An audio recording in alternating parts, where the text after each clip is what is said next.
the United States has paused its contributions to the World Trade Organization.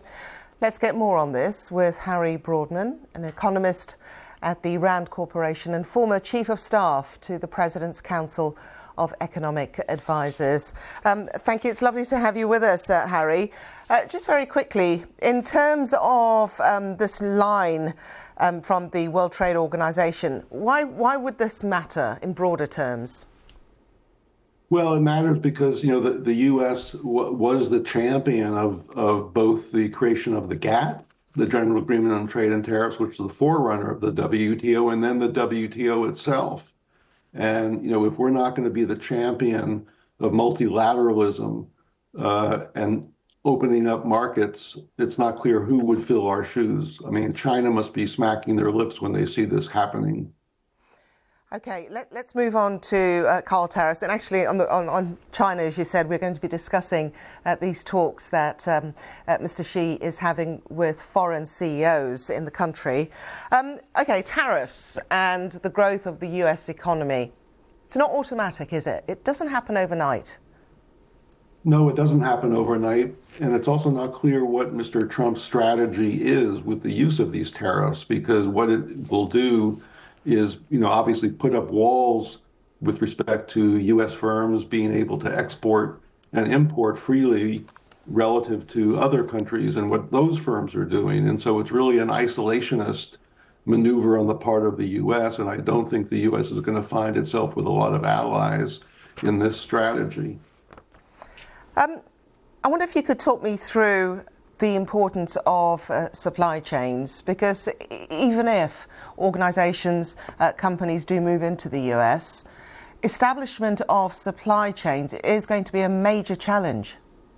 Absolutely. I mean, these supply chains are extraordinarily complex and cover many different markets around the world, not just because they're making, things in one country, but these are components that are made in various different countries that then come together into final products.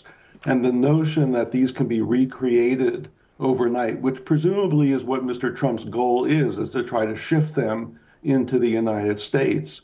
I mean, China, has become the world's factory, for better or for worse.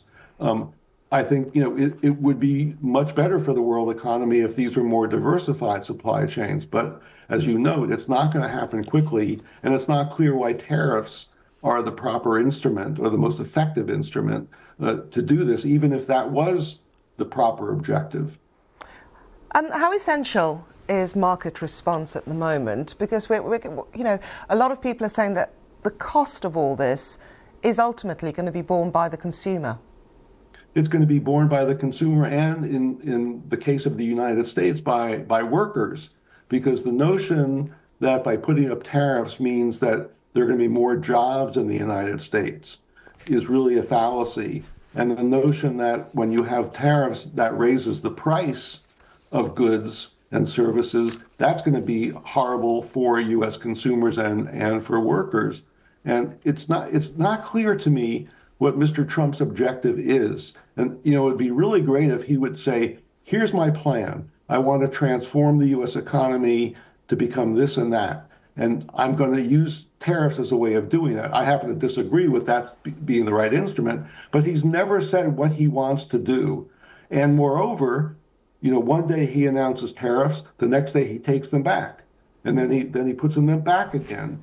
And there's nothing more pernicious for consumers, for workers, and for firms than that kind of uncertainty. I've never seen this kind of economic policy uncertainty in my career, and I've been around for a long time as a trade negotiator.